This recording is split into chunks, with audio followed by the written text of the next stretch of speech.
Donc, l'enregistrement de cette séance sera mis à disposition sur la plateforme de formation Eviva.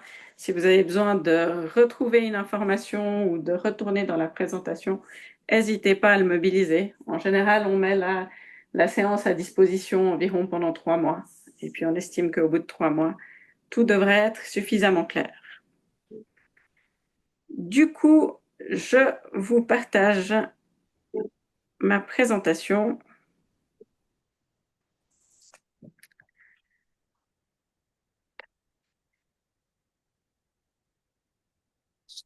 Voilà. Et nous avons un commentaire. C'est tout pour le commentaire. Je vais me permettre d'aller assez simplement et de ne pas vous faire un beau partage de diaporama parce qu'on ne va pas rester très très longtemps sur ce premier PowerPoint. Donc pour cette séance, on se donne... Pardon? Plein écran. Oui, oui. Ah, c'est bon. Pour cette séance, on se donne une petite heure pour faire un petit peu le tour de la formation d'auxiliaire et de la mesure RCMS. Donc, la mesure RCMS qui est financée par la Direction générale de l'emploi et du marché du travail. Donc, pour nous, le premier point qui est important, c'est de pouvoir savoir comment se passe la mesure RCMS pour vous, chez vous, de pouvoir récolter vos avis et vos éventuelles questions. Ensuite, on fera un petit virage vers nos statistiques 2024, comment s'est passée la formation d'auxiliaire sur l'année 2024. On vous apportera quelques éclaircissements, si ce n'est pas déjà clair pour vous, sur les différentes formes de formation d'auxiliaire chez Viva depuis 2024 et maintenant on stabilise sur 2025. Il y aura plusieurs manières de suivre la formation d'auxiliaire qu'on vous représentera. Ensuite, on fera un petit détour sur la planification 2026 et le nombre de placements que ça va représenter, les nouvelles modalités de formation et puis les points d'attention pour pouvoir accompagner au mieux vos candidats et candidates. Un nouvel outil qu'on a mis en place pour le rôle d'expert quand vous avez quand vous avez des experts Eviva qui viennent faire l'examen blanc ou l'examen final. Et puis finalement, on gardera un petit espace pour vos divers. Du coup, ce que je vous propose de faire maintenant, c'est soit de cliquer sur le lien que je vais vous partager dans la conversation, soit de pointer avec votre Natel le QR code que Sylvain va vous partager pour pouvoir participer à notre sondage en ligne. Donc, dans la conversation, si vous voulez passer par l'ordinateur, vous avez le lien URL pour aller dans le sondage. Et puis sinon, si vous prenez votre Natel, vous pouvez pointer avec votre Natel sur l'image qui va apparaître. Voilà. Et sur cette image, une fois que vous avez cliqué, en principe, sur votre Natel ou sur votre ordinateur, vous devriez voir le RCMS, ça se passe comment chez vous en 2024?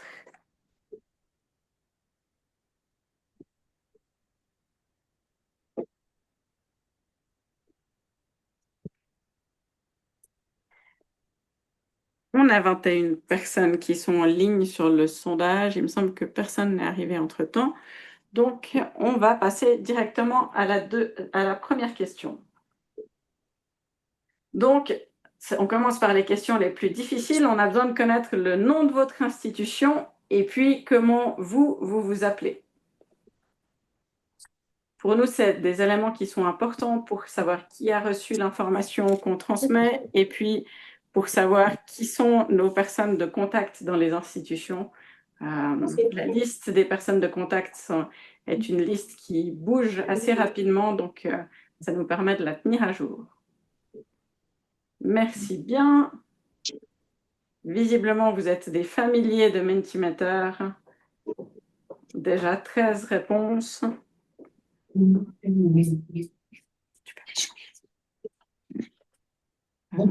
C'est pas seul les gens. Et puis tu peux monter. Alors, pour Bois-Gentil qui n'a pas réussi à se connecter, vous pouvez aller sur le site de Mentimeter, mentimeter.com, et puis vous pouvez mettre le code qui se trouve tout en haut de l'écran, le code de 13 79 55 94, et comme ça, vous pourrez rejoindre le sondage.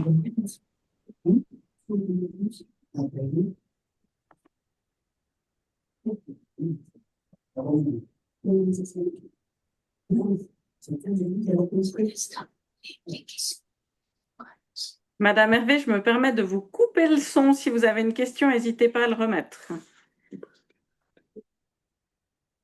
Et voilà, nous arrivons gentiment aux réponses complètes de tous les participants. Merci beaucoup. Du coup, on peut passer à la deuxième question, toujours aussi complexe comme question. Dans quelle région se situe votre EMS? Est-ce que vous vous situez sur la côte, dans la région Nord-Broye, dans le Grand Lausanne ou dans l'Est?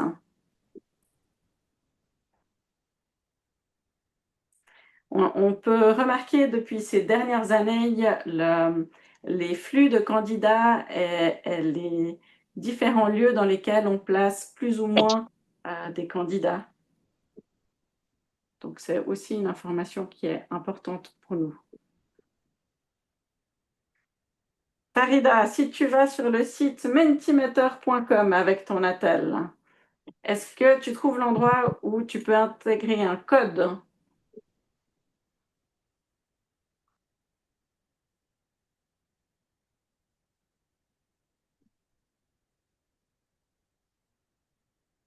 Oui, Madame Milassan, vous pouvez continuer le sondage volontiers. Vous placez du monde dans les EMS aussi, et j'imagine qu'ils sont dans la région lausannoise, donc ça entre aussi en ligne de compte. On va dire, on est à 16 participants. Est-ce que quelqu'un rencontre encore des difficultés ou est-ce que ça va? 17. Je vous propose qu'on continue pour ne pas perdre de temps là-dessus. Question suivante. RCMS, vous êtes habitué à RCMS comment? Est-ce que vous êtes, vous avez, pardon, pas vous, est-ce que votre institution est une habituée de RCMS, du RCMS pour les bénéficiaires RI? Est-ce que votre institution est habituée à RCMS RI et puis que en plus vous avez déjà participé à la première session pour les demandeurs d'emploi? Ou bien est-ce que vous êtes un tout nouveau dans RCMS et puis que vous venez prendre de l'information, enfin, est-ce que votre institution, pardon, je vais y arriver, est toute nouvelle et puis vous venez prendre de l'information? Pour Farida, le code c'est 13 79 55 94. Tu retrouves en haut de l'écran le code si jamais.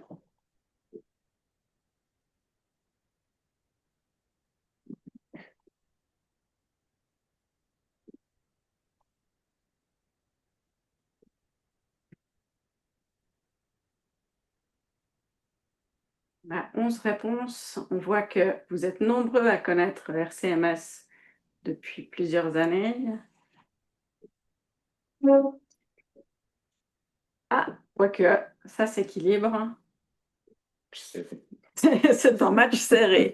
Et de façon peu surprenante, ceux qui ont participé à RCMS LACI sont minoritaires, ce qui n'est pas trop étonnant. Parfait. Je vous propose qu'on continue. Et vous, en tant qu'individu, ça fait combien de temps que vous êtes actif avec des candidats RCMS? 0 à 1 an, 1 à 3 ans, 3 à 5 ans, plus de 5 ans. L'année passée, on avait un match qui n'était pas serré. Il y avait une majorité de personnes qui étaient présentes à la rencontre de coordination qui étaient actifs depuis plus de 5 ans. Là, il semble qu'on est dans la tendance inverse. OK, on a déjà 19 réponses sur 24, c'est bien. Donc, on peut passer à la question suivante. Donc, vous êtes tous assez nouveaux dans ce rôle. Vous, de nouveau, en tant qu'individu, vous jouez quel rôle? Est-ce que vous êtes répondant terrain, répondant RH? Est-ce que vous êtes une direction ou est-ce que vous êtes dans le profil autre? Madame Milasson, bah, vous êtes dans le profil autre.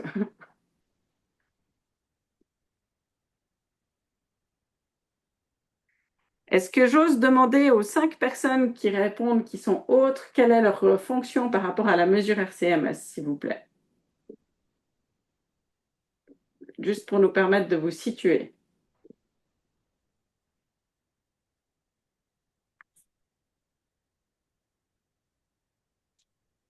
Infirmier, oui, c'est juste vous remplacer quelqu'un, donc c'est logique que vous soyez dans le profil autre. Supervision experte, infirmière chef. OK, parfait, parfait. Merci beaucoup de vos réponses. On peut passer du coup à la question suivante qui est, ça fera la dernière des questions pour la première étape. Donc aujourd'hui, vous venez à cette séance de coordination. Est-ce que vous avez des choses à nous dire par rapport à RCMS? Des choses qui vous brûlent les lèvres, qui vous donneraient envie de prendre la parole tout de suite? Soit des constats, soit des questions, soit des propositions d'amélioration.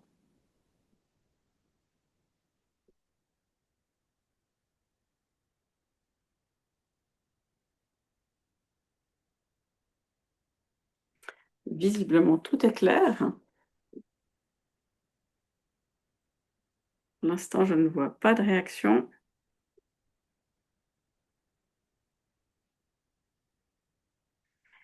Alors, je me permets de continuer, vu le temps limité qu'on a à disposition. Si un constat, c'est les difficultés de certains participants avec la langue française, tout va bien.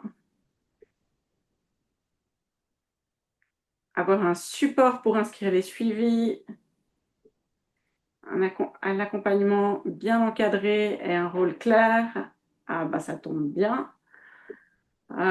Plus d'informations concernant les jours de supervision ou aux examens finaux où c'est pas toujours clair, ça tombe bien aussi.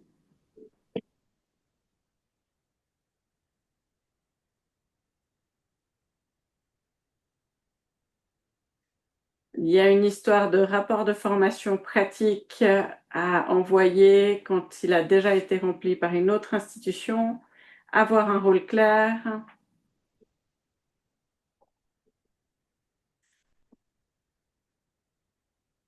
Première fois pour que nous accueillions un candidat. Précision sur l'examen final. OK. Donc, j'aurais peut-être quelques réponses à vous apporter. Si vous n'obtenez pas vos réponses, n'hésitez pas à intervenir durant la séance. Donc, Sylvain, tu peux arrêter ton partage d'écran.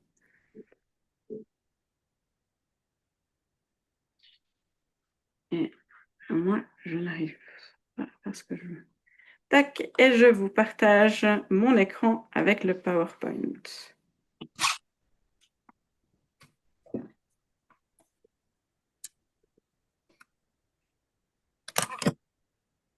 Tac.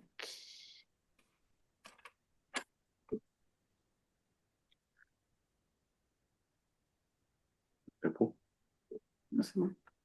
Voilà.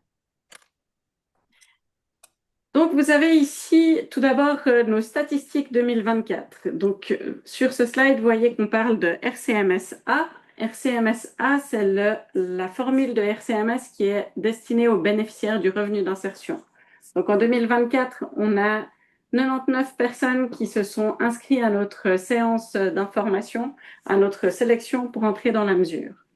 Et puis, cette sélection qu'on a mis en place il y a quelques années, où on évalue le niveau de français oral et écrit des candidats, où on évalue leur compréhension du métier, leur motivation à entrer dans le métier, et puis où, dans un entretien oral, ils sont challengés par des spécialistes DMS.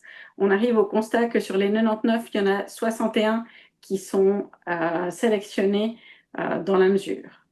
Donc, il y a 62% des inscrits qui sont sélectionnés dans la mesure. On a 71% de personnes qui sont présentes à la sélection.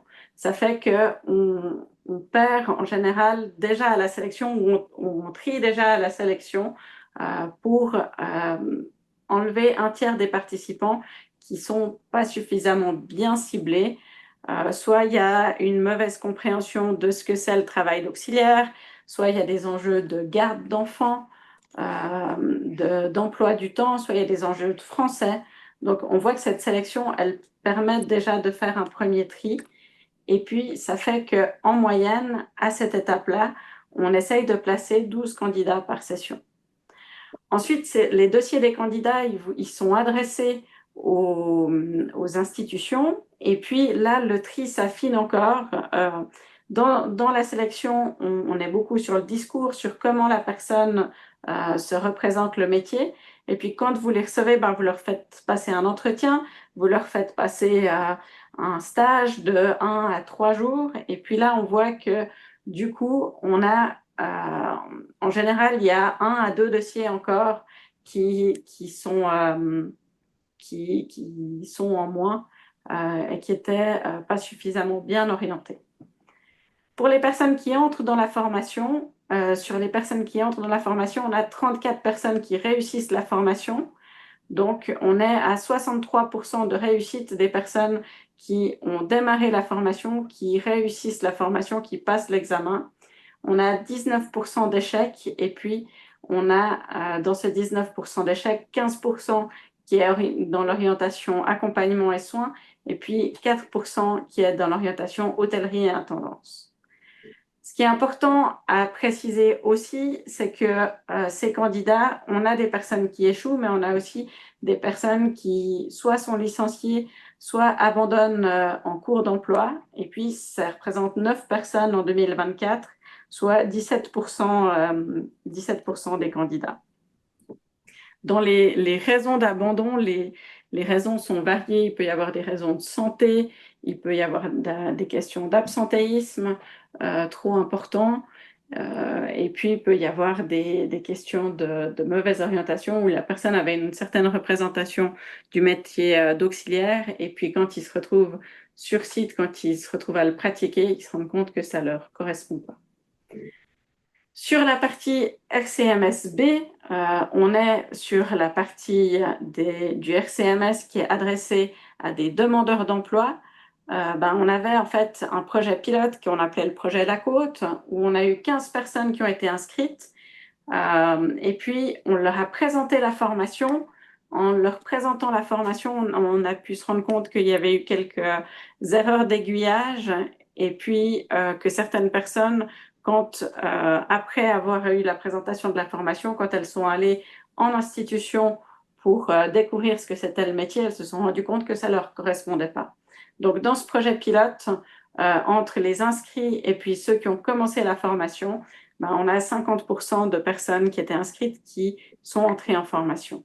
Par contre, ce qui est intéressant, c'est qu'avec ces candidats-là, encore une fois, dans un projet pilote, donc avec une certaine catégorie de candidats quand même, on est à un 100% de réussite. On a une personne qui a réussi après une remédiation. C'est des chiffres qui nous interpellent. On s'interpelle de voir certaines difficultés que les candidats peuvent rencontrer ou que vous pouvez rencontrer durant la formation. On s'interpelle de notre côté sur le taux d'abandon et de licenciement, mais on s'interpelle aussi sur le taux d'échec. Et on se pose la question de comment on pourrait mieux faire ou est-ce qu'il faudrait faire autrement. Je vous parle d'interpellation, puis en même temps, on sait qu'avec les publics qui sont liés aux revenus d'insertion, on sait que c'est un public qui rencontre des difficultés d'insertion de fait, et puis que nos taux de réussite sont quand même assez bons. Donc, sur ces constats, vous, qu'est-ce que vous observez? Comment est-ce que vous percevez les choses? Et puis, vous pouvez retourner sur votre Mentimeter et puis vous avez de nouveau un espace pour donner votre avis sur comment ça se passe. Est-ce qu'il y a des choses qui sont limitantes? Est-ce qu'il y a des choses qui sont favorisantes? Si c'est plus facile, vous avez aussi la possibilité de nous le mettre dans le chat ou de nous le dire par oral.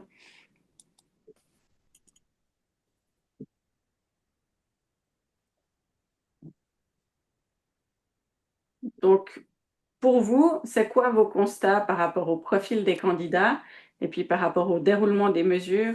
Est-ce qu'il y a des choses qu'on pourrait mettre en place pour favoriser leur intégration et puis favoriser leur apprentissage? Ou est-ce qu'on devrait être plus sélectif dans la sélection?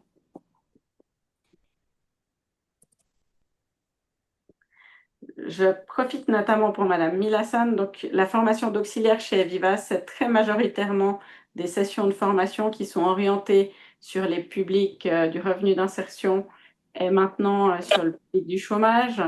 Jusqu'à maintenant, on avait 1 à 2 sessions par année en dehors de ces mesures. Et puis, vu la faible proportion, on a choisi de ne pas les mettre dans nos statistiques aujourd'hui.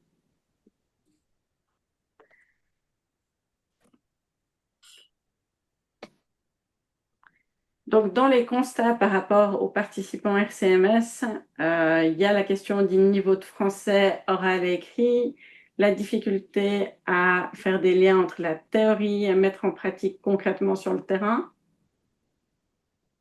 des candidats qui sont là par obligation ou par défaut, par manque de motivation, la question du français, proposer des cours de langue, plus sélectifs lors du recrutement, peu manque d'intérêt en début de formation ou peu informé des conditions de travail, plus sélectif principalement dans le métier de l'hôtellerie, plus sensibilisé à une réalité des professions en fonction du type de soins. Ouais, c'est les questions qu'on partage hein, sur lesquelles on se questionne aussi. La question du cours de langue, vraiment, on a pas mal de candidats qu'on revoit au chômage ou au RI pour renforcer le niveau de français. La question du niveau de la langue est assez complexe en fait, parce qu'on reçoit des attestations qui indiquent un niveau de langue qui paraît plus élevé sur le papier que ce qui est pratiqué dans le courant. Donc c'est un enjeu. Qu'est-ce que tu arrives juste à côté? Manque d'identité avec le métier, bon encadrement, réalité du terrain. Ouais, on voit vraiment que on a affaire à des novices, donc il y a une dimension de novice où ils doivent apprendre une pratique, ils doivent comprendre une pratique, et en même temps, bah, il y a le besoin pour vous qu'ils puissent apprendre quand même de façon la plus agile possible. Pour les répondants, avoir plus de temps pour un bon suivi. Ok, ça nous fait pas mal, ça nous fait pas mal de pistes. C'est vrai qu'au vu des résultats qu'on vous a montrés, on se pose la question de rendre notre sélection encore un peu plus sélective. Le niveau de français, je ne vous cache pas que c'est un point complexe entre le niveau A1, A2, B1. Est-ce qu'on voit dans ces milieux-là? C'est une réelle gageure. Et puis les identités métiers, il y a quelque chose à faire. Parfait, merci beaucoup. Du coup, je repartage mon écran.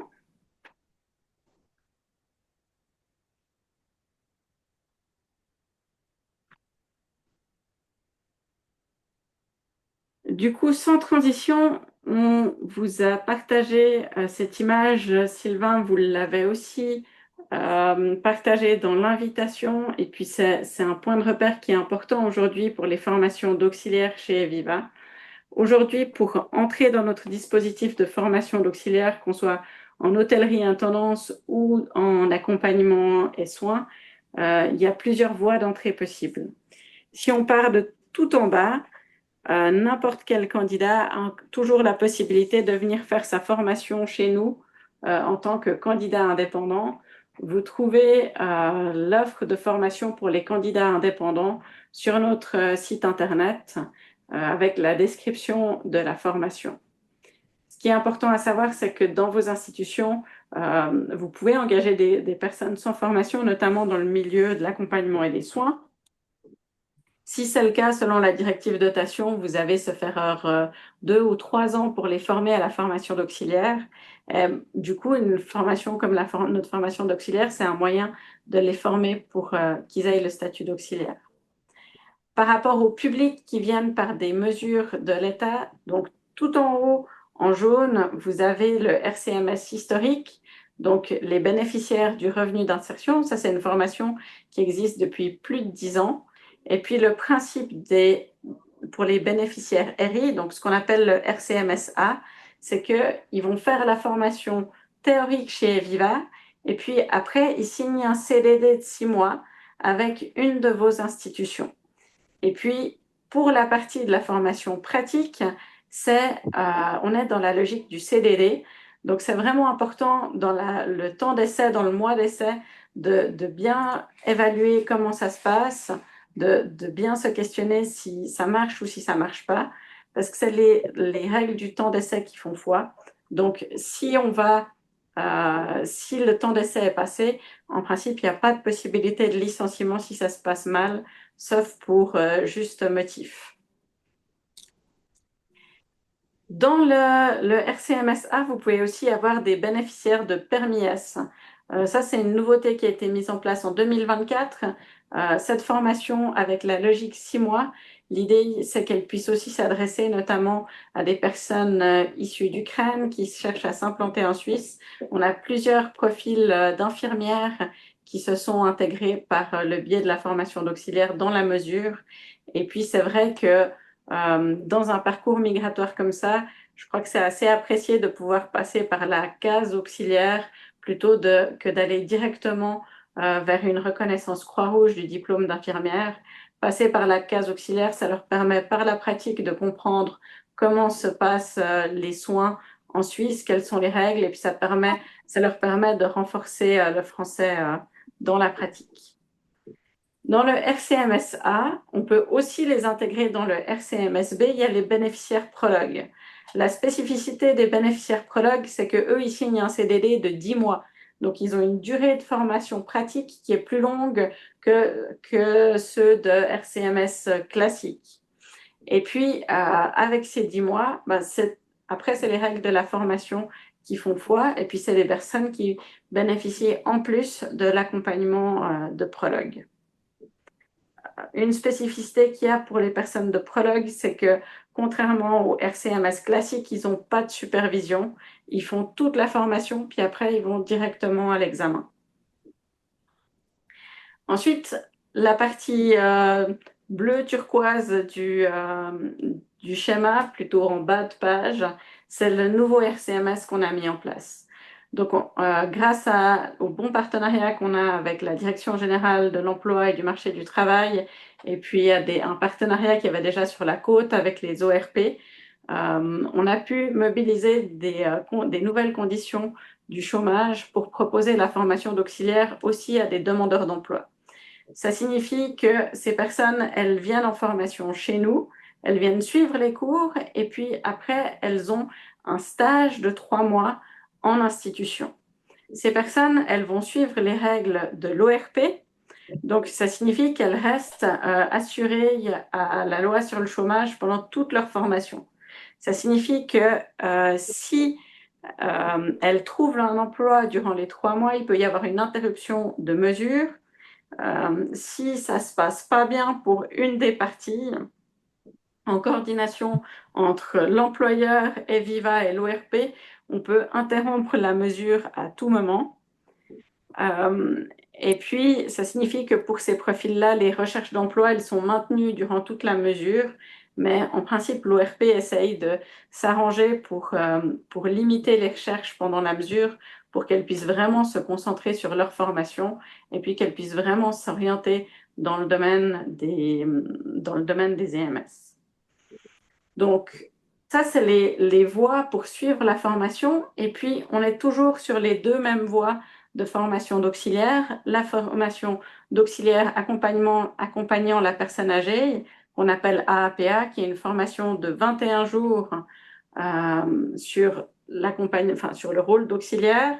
Dans notre formation, en plus de la formation d'auxiliaire classique, il y a la formation FAP qui amène la spécialisation à la psychiatrie de l'âge avancé. Il y a la journée de formation médicaments qui est exigée par le département de la santé et de l'action sociale. Et puis, il y a la demi-journée de sensibilisation à la maltraitance.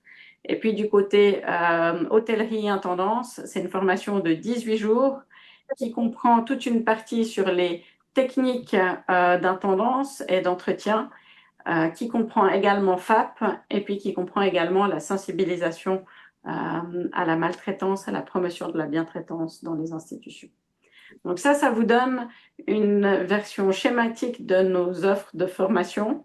Et puis, on est volontiers à disposition, Edwige, Sylvain et moi, pour venir vous rendre visite et puis approfondir et répondre à vos questions si vous avez besoin de plus de clarté parce que vous êtes novice dans cette mesure. La phase pilote de RCMSB s'est bien passée. On a des personnes qui sont employées dans vos institutions maintenant pour la deuxième volée de RCMSB, la volée 2025. Et on a planifié avec la Direction générale de l'emploi et du marché du travail en 2026 7 sessions en tout de RCMS. Il y aura 4 sessions de RCMS-A et 3 sessions de RCMS-B. Sur ce schéma, vous avez la vision de toutes les sessions qu'il y a. On est dans une réalité où on augmente le nombre de formations RCMS qu'on met en place. Et puis, comme vous pouvez voir sur le schéma, il y a une alternance entre les formations d'auxiliaires sur 6 mois, sur le RCMS-A, et puis les formations d'auxiliaires sur 3 mois. Ces deux profils différents, ces deux profils qui ont des avantages et des inconvénients, mais en gros, on a de plus en plus de monde à former, ce qui est plutôt positif pour contribuer à la relève des professionnels dans le domaine des soins et dans le domaine de l'hôtellerie-intendance. Donc, tout ça, c'est pour vous dire, attention, 2026, Sylvain et Edwige vont beaucoup vous solliciter pour essayer de placer des gens. Et puis, en vert pomme, vous avez toutes les plages où on va essayer de placer des candidats. Et puis, ces candidats vont vraiment se chevaucher d'une session à l'autre. Donc, pour que ça marche et pour qu'on puisse répondre à tous dans les meilleurs délais, on continuera à vous envoyer les sondages avec les places disponibles pour savoir quand est-ce que vous pouvez accueillir des candidats. Et puis, quand on vous adresse des dossiers, c'est volontiers si on a une bonne réactivité. Le but, c'est vraiment de pouvoir essayer de placer ces gens. Je pense qu'on a quand même une certaine chance d'avoir une bonne écoute du département de l'emploi et du marché du travail. Donc, on est bien conscient qu'en institution, on ne peut pas toujours accueillir du monde tout le temps. C'est tout à fait OK. Par contre, si vous êtes réactif, nous, ça nous permet d'essayer de placer le dossier dans un premier endroit et puis si on voit que ça ne fonctionne pas, de le placer dans un deuxième endroit. On essaye toujours de placer les dossiers 3 fois. Pour une session, 3 fois. Oui. On essaye de placer les dossiers 3 fois. Du moment qu'on reçoit 3 réponses négatives, là, on va aller gratter un peu plus pour savoir quels sont les écarts d'interprétation entre les acteurs. Mais on essaye de placer les dossiers 3 fois. Donc, si vous ne pouvez pas, c'est volontiers si vous nous le dites le plus vite possible quand on vous envoie un dossier. Comme ça, on peut essayer de placer la personne dans une autre institution. Est-ce que j'ai tout dit là-dessus? Je crois que c'est bien complet. Okay. Le sondage, en principe, on le transmet toujours dans la semaine précédant la sélection. On ne le transmet pas trop en avance parce qu'on sait qu'il peut y avoir après des changements au sein de vos institutions. Donc, on essaie vraiment de le transmettre 2-3 jours avant, par là autour. Donc, puis on vous remercie vraiment aussi d'y répondre. Ça nous donne ça nous aide beaucoup pour le premier classement pour envoyer les dossiers.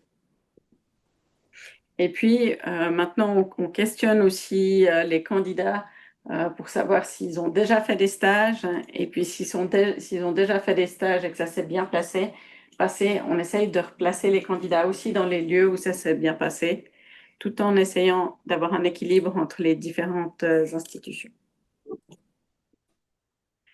Si vous avez des questions, des interpellations, n'hésitez pas à les poser par le chat. Plusieurs d'entre vous parlaient de leurs besoins de clarté. Donc, j'espère que vous avez connaissance de ce document qui s'appelle Modalité de formation. On a deux versions du document Modalité de formation. Un qui s'appelle Modalité de formation auxiliaire RCMSB, qui va concerner uniquement les personnes qui sont assurées au chômage avec avec le fonctionnement spécifique au chômage. Et puis, il y a les modalités de formation pour les RCMSA et les candidats indépendants qui clarifient vraiment les rôles de chaque acteur, comment se passe la formation, comment se passe le déroulement des évaluations, etc. C'est des documents qui sont accessibles sur la plateforme de formation Eviva, sur laquelle on a mis toutes les informations. Si vous n'avez pas accès à cette plateforme, n'hésitez pas à écrire un courriel à Edwige et à Sylvain. Je dis des bêtises, Edwige? Non, ok. À Edwige et à Sylvain pour qu'ils vous rajoutent sur la plateforme. On vous le renvoie aussi volontiers par email. À l'usage de 2024, les points d'attention auxquels on souhaitait vous rendre attentifs, c'était tout d'abord que ces stagiaires, quand ils rejoignent votre institution, c'est des personnes qui sont considérées comme hors dotation. S'il n'y a pas de norme qui est donnée, si la norme qui est donnée sur la manière de les accompagner et la durée de vos accompagnements est large, c'est parce que la logique de la mesure, c'est que la Direction générale de l'emploi et du marché du travail va financer les salaires de ces personnes et puis que du coup, il y a un équilibrage dans vos institutions entre l'aide qu'ils peuvent vous apporter et puis l'aide que vous leur apportez. Donc, si les questions de temps alloué à la mesure sont peu claires, moi, je vous invite à regarder avec vos institutions parce que l'idée, c'est vraiment de vous laisser une marge de manœuvre au sein de vos institutions. Mais c'est vraiment des personnes qui sont comptées hors dotation et dont le salaire est financé par la Direction générale de l'emploi et du marché du travail. On a une institution qui nous a demandé, mais au fait, ces candidats, ils doivent accompagner combien de bénéficiaires? Comment, c'est quoi la norme? Donc jusque-là, on n'avait pas de norme, mais on a trouvé la question tout à fait pertinente, donc on l'a reprise aussi avec nos experts. Et puis, en tenant compte du fait que ces personnes sont des novices qui découvrent un métier, qui a un temps d'apprentissage, et que du coup, ils ne peuvent pas être tout de suite complètement opérationnels comme un autre. Les normes qu'on vous recommande, c'est que pendant le premier mois, ils accompagnent 1 à 2 bénéficiaires à la fois. Donc, le premier mois, ils sont vraiment dans cette phase découverte. Et puis, dans cette phase découverte, on ne peut pas leur donner une charge de travail qui est très importante. Il y a vraiment un temps d'appropriation qui doit être laissé. À partir du 2e mois, on estime dans les normes que ça nous amène à accompagner 2 à 3 bénéficiaires en même temps. Ils ont appris les gestes de base, ils ont appris les réflexes de base, donc ils sont censés pouvoir monter en puissance et puis accompagner de plus en plus de bénéficiaires. Et puis finalement, à partir du 3e mois, à partir du début du 3e mois, on estime que c'est des auxiliaires qui peuvent accompagner 3 à 5 bénéficiaires en même temps. C'est un premier indicateur, c'est un premier repère qu'on pose. On est volontiers preneur de vos retours, de comment ça se passe dans vos institutions pour potentiellement réadapter nos normes, mais c'est ce qui nous semblait le plus raisonnable pour une formation de 3 à 6 mois. Ensuite, dans les retours qu'on a des participants, ça n'a pas l'air toujours facile pour eux d'identifier qui est leur répondant terrain. Excusez-moi, c'est pas ça que je voulais vous dire. On a plusieurs retours de nos participants qui nous disent que des fois, ils se retrouvent seuls sur les unités, puis ils savent pas à qui s'adresser s'ils ont un problème. C'est des personnes en formation, c'est donc important que s'ils sont amenés à être seuls, ce qui fera partie de leur travail par la suite, on en est bien conscient, vous puissiez leur donner des consignes claires sur la personne ressource à laquelle ils peuvent se référer en cas de problème ou en cas d'urgence. c'est ce que j'essayais de vous dire tout à l'heure. Dans les retours qu'on a aussi, c'est que ils ont de la peine à identifier qui est leur répondant terrain, à qui est-ce qu'ils peuvent se référer en cas de questions, qui leur montre comment ça se passe, qui va assurer les parties d'entretien et puis d'accompagnement. Donc, c'est vraiment important quand vous accueillez un candidat RCMS de pouvoir vraiment lui permettre de vous identifier dès le début et de pouvoir aussi lui indiquer à quelle fréquence vous allez le rencontrer et qu'est-ce que vous allez faire ensemble. C'est important qu'il puisse y avoir soit que vous soyez soit une personne qui travaille dans la même équipe que ce candidat, soit que vous puissiez travailler en équipe et puis qu'il y a peut-être un formateur qui porte le dossier, qui porte la formation globale, mais qu'il puisse y avoir aussi une personne ressource sur le terrain à qui la personne peut aller poser ses questions. Dans la formation RCMS, je vous ai parlé de la formation sur les médicaments. Juste vous rappeler que selon la norme étatique, une personne qui n'a pas suivi la formation médicaments ne peut en principe pas distribuer les médicaments du tout. Donc maintenant, quand vous recevez les plannings au début de la session de formation, sur le planning, on vous indique quel est le jour où le cours de distribution des médicaments est donné. Donc on vous invite vraiment à ne pas leur demander de distribuer les médicaments tant qu'ils n'ont pas suivi ce cours. Et puis une fois qu'ils ont suivi ce cours, il y a un enjeu à mettre en place un accompagnement pédagogique pour que petit à petit, ils prennent leur part de responsabilité pour le faire. Ça, c'est un rappel quand ça se passe pas super bien. Quand ça se passe pas super bien, vous avez la possibilité de prolonger le temps d'essai selon l'article 2.5 de la CCT et l'article 335B du Code des obligations. Donc, si vous avez des doutes, si la personne a été absente, trop absente pendant le temps d'essai, vous avez la possibilité de prolonger le temps d'essai. Et puis finalement, dans la révision de la formation RCMS, on a mis la formation FAP. Pour les personnes qui font leur formation en hôtellerie-intendance, il n'y a pas d'examen FAP à la fin de la mesure. L'examen FAP, il peut être fait 6 mois plus tard ou une année plus tard, si c'est la volonté de l'institution.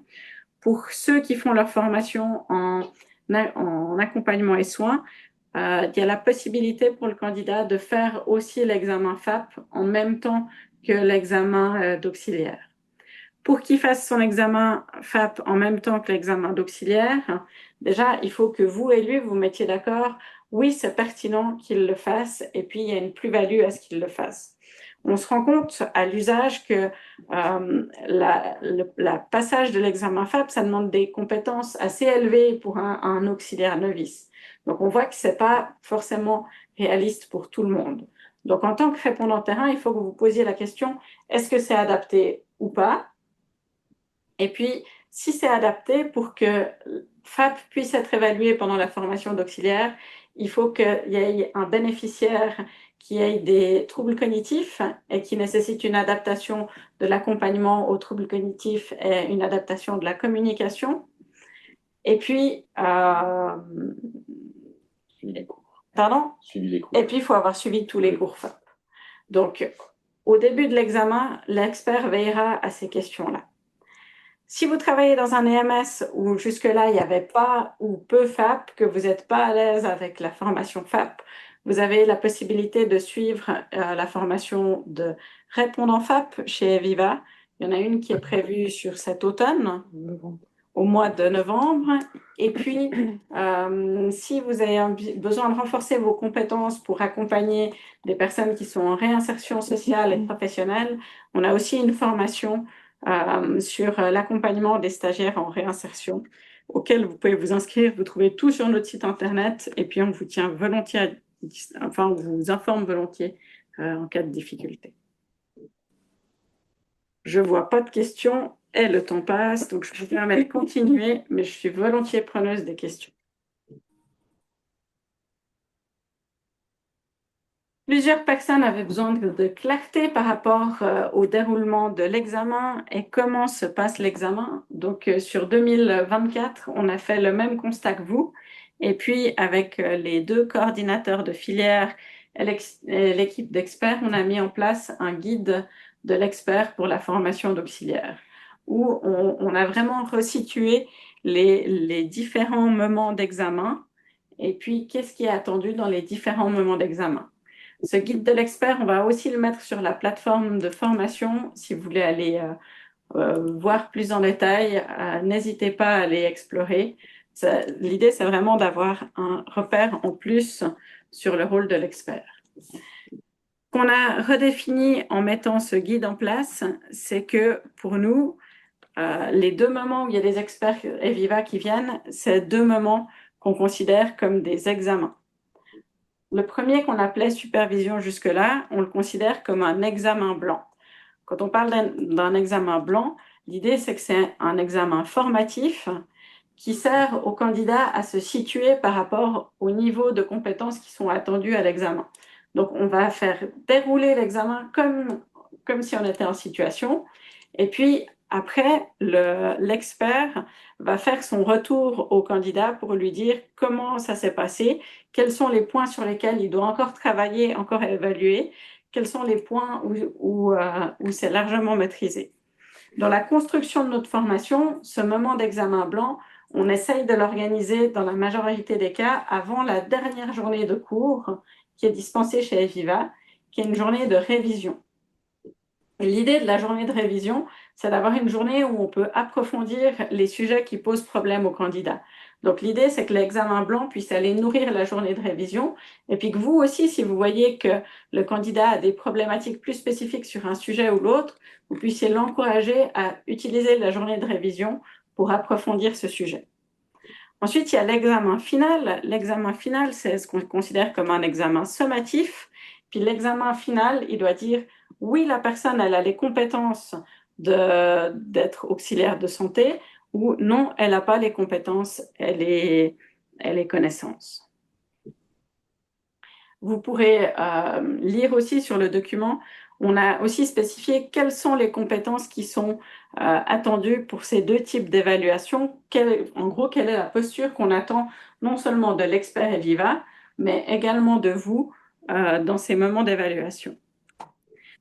Ça signifie que si on prend le déroulement de l'examen, autant pour l'intendance que pour l'accompagnement et les soins, l'examen, il se compose de 2 grandes parties, avec un premier examen qui est un examen de répétition avant le premier examen, et puis après l'examen qui est l'examen final.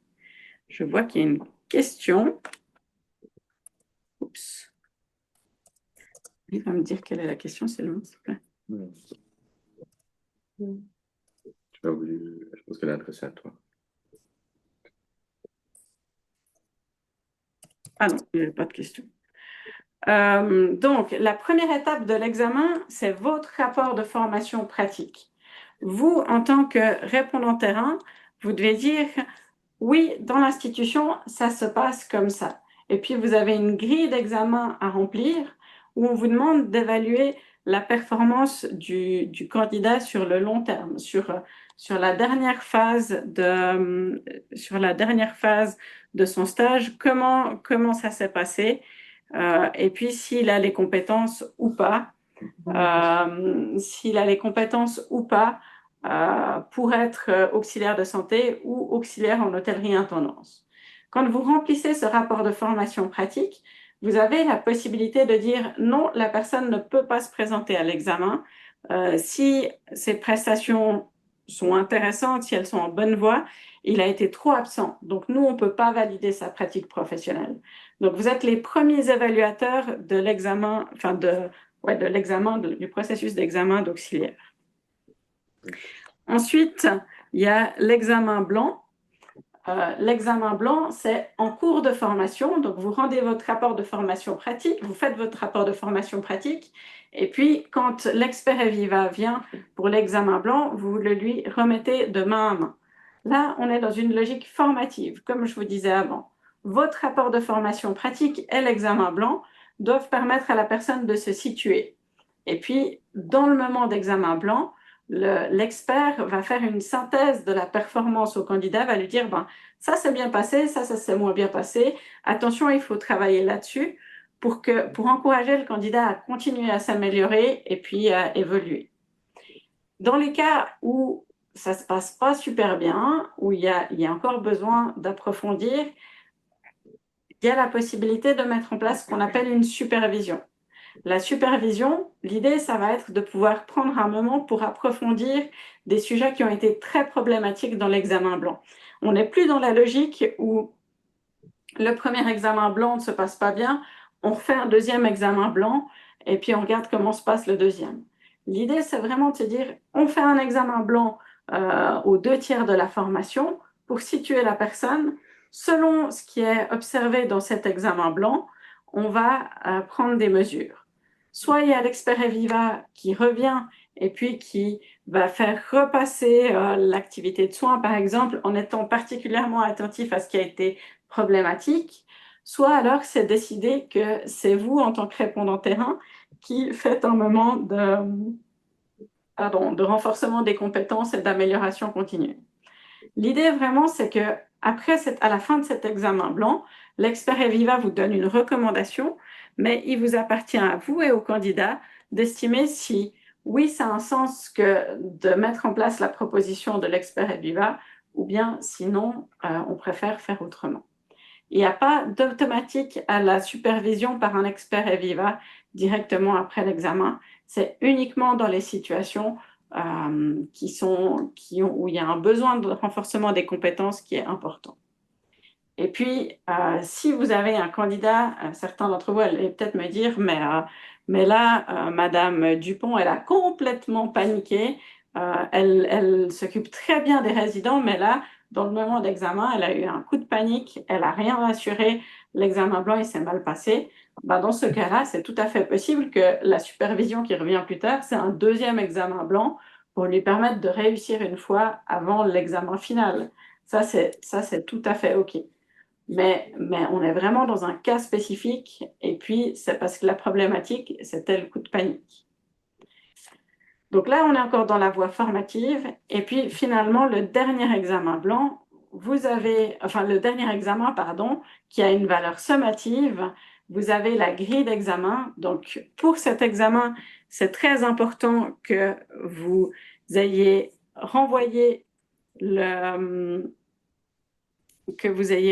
rapport de formation pratique chez Eviva pour qu'on puisse organiser l'examen. On doit avoir reçu votre rapport de formation pratique 15 jours avant l'examen.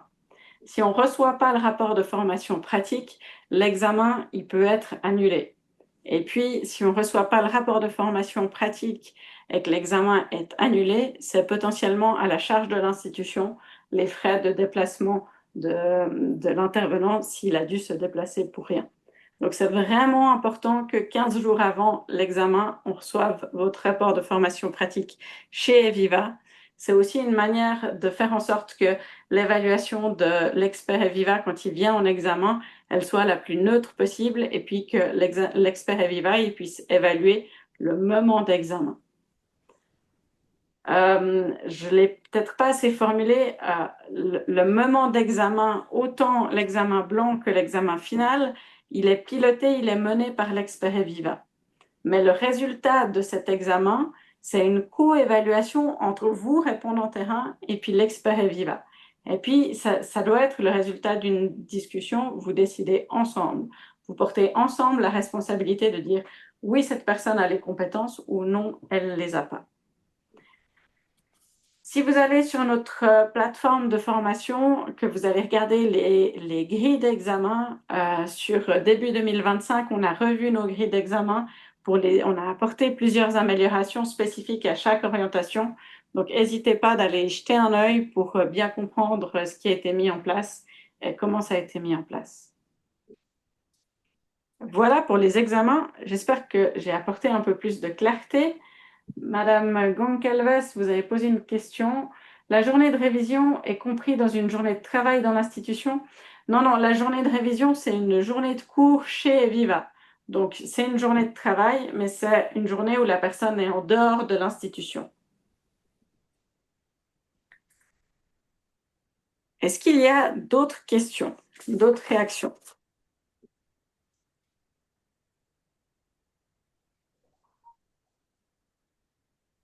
Du coup, je continue.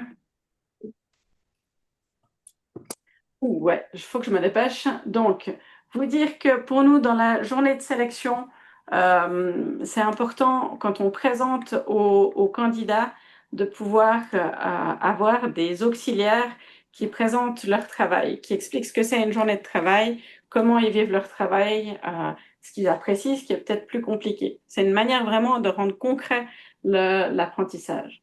Donc, si vous avez des auxiliaires qui parlent bien de leur travail, que vous imagineriez intéressés à partager sur ce qu'ils font, nous sommes à la recherche d'un auxiliaire en hôtellerie intendance et d'une auxiliaire ou un auxiliaire accompagnant la personne âgée, donc orientation, accompagnement et soins, qui puisse parler de son travail. On organise 7 sélections par année. On a besoin de la personne en début de journée, entre 8h et 9h du matin, entre 7h45 et 9h15 du matin. Et puis la personne est rétribuée 50 francs par témoignage. Donc, si vous avez quelqu'un qui pourrait être intéressé, formation.auxiliaire@taviva.ch ou directement chez moi, on est preneur de toutes les candidatures et c'est vraiment bienvenu. On sait que l'apprentissage par les pairs, c'est celui qui est le plus efficace, donc volontiers. Vous avez des questions, vous avez besoin qu'on approfondisse un sujet, vous voulez partager une problématique avec nous, on est volontiers disponible pour vous rendre visite directement chez vous. N'hésitez pas à nous envoyer un courriel et on vient très volontiers échanger chez vous. Et puis finalement, on est disponible pour toutes les questions, observations, propositions d'amélioration auxquelles je n'aurais pas répondu. Il est 15h02, donc s'il y a des personnes qui doivent se libérer, qui doivent sauter dans le prochain rendez-vous, n'hésitez pas à y aller, on comprend tout à fait. Et sinon, je laisse ouvert la fenêtre pour les questions et les réactions. Madame Hervé demande, est-ce que le répondant terrain doit être obligatoirement à SSC? Dans les faits, les candidats sont accompagnés par les auxiliaires de santé Croix-Rouge. C'est une excellente question. Si vous allez dans nos modalités, on a allégé les conditions pour être répondant, parce que dans la pratique, c'est vrai que c'est des fois difficile de trouver un ASSC ou un ASA ou une infirmière pour accompagner les candidats. Ce qui est vraiment très, très important, c'est que la personne, elle puisse accompagner une autre personne, elle puisse apprendre à une autre personne son métier et puis qu'elle puisse l'accompagner dans un processus d'apprentissage. Donc, une auxiliaire de santé bien expérimentée ou une AFP-ASA, c'est possible, c'est tout à fait possible pour l'accompagnement, mais il faut vraiment être vigilant à la capacité à accompagner quelqu'un qui apprend et puis à se mettre à la place de l'autre qui est en train d'apprendre pour l'accompagner au mieux dans son processus d'apprentissage. Idéalement, ça peut être réaliste de se dire qu'on fonctionne en équipe et puis que l'accompagnement, il est porté par des auxiliaires de santé dans le quotidien et puis qu'il y a un ASSC ou une infirmière ou une ASE qui pilote, qui supervise l'ensemble de l'accompagnement. Ça me semble être le plus sage. Il y a quelqu'un qui a une question, on me dit. Le moment de l'examen, est-ce que c'est possible avec une auxiliaire? De nouveau, il faut que ce soit une personne qui ait la capacité de trancher si oui ou non l'auxiliaire qui passe son examen euh, répond aux exigences de la fonction d'auxiliaire. Donc, si vous avez une auxiliaire qui est bien expérimentée, et qui arrive à prendre ce recul et qui arrive à mesurer les enjeux de responsabilité, ça peut être envisageable. Mais de préférence, le moment d'examen, il vaudrait mieux que ça se passe avec quelqu'un de qualifié parce qu'on est vraiment sur l'obtention d'un titre et il y a des enjeux de responsabilité qui sont là. Faut-il faire une formation pour être répondant terrain ou en tant qu'infirmier, nous pouvons assumer ce rôle? Vous pouvez sans autre assumer ce rôle en tant qu'infirmier. Il n'y a pas de formation spécifique pour être répondant terrain. Vous êtes les experts de la pratique, vous savez ce qui est attendu, enfin, quels sont aussi les enjeux de sécurité, les enjeux de bien-être des résidents, les enjeux d'autonomie. Donc, vous êtes tout à fait à même d'accompagner ces auxiliaires dans leur parcours de formation. En tant que personne qualifiée, vous avez aussi un certain recul sur ce qui est attendu et sur l'emploi. Donc, c'est tout à fait possible d'être répondant terrain sans avoir suivi une formation. Si vous avez besoin de renforcer vos compétences et puis d'être plus à l'aise avec votre rôle, Eviva a mis en place les formations dont je vous parlais tout à l'heure pour vous soutenir et puis pour trouver des stratégies pour assumer votre rôle. Mais ce n'est pas une obligation, c'est vraiment pour vous accompagner dans le rôle.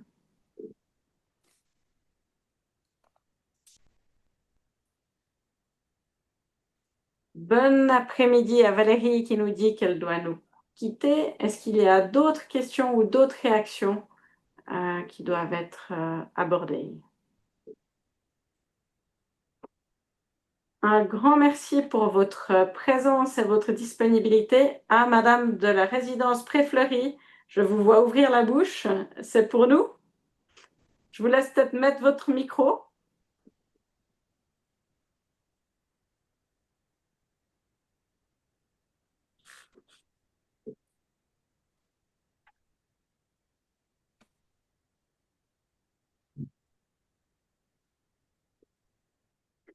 Ça n'a pas l'air. À Bois-Gentil, encore une question. Pensez-vous mettre en place un document pour y inscrire nos suivis? Alors, on a vu la demande. On peut tout à fait envisager de mettre ça en place. On prend la demande et puis on le proposera comme outil. C'est noté.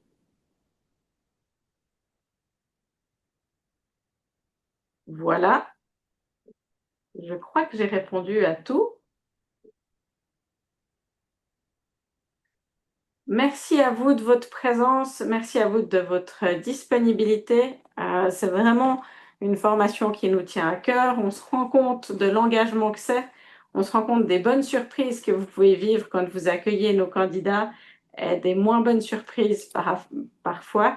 Et puis vraiment, on est à disposition. N'hésitez pas à nous solliciter. L'idée, c'est vraiment de construire ensemble et puis de réfléchir ensemble. Donc, rendez-vous dans les prochains échanges par mail que vous aurez surtout avec Edwige et Sylvain.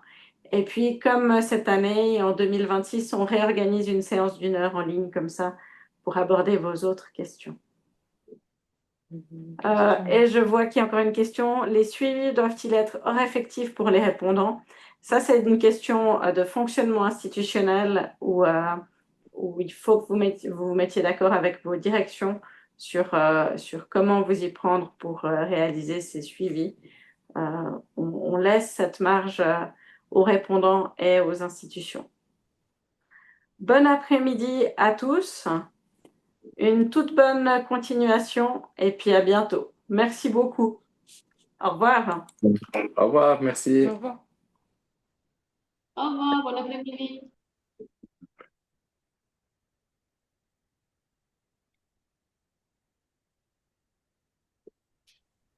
Au revoir.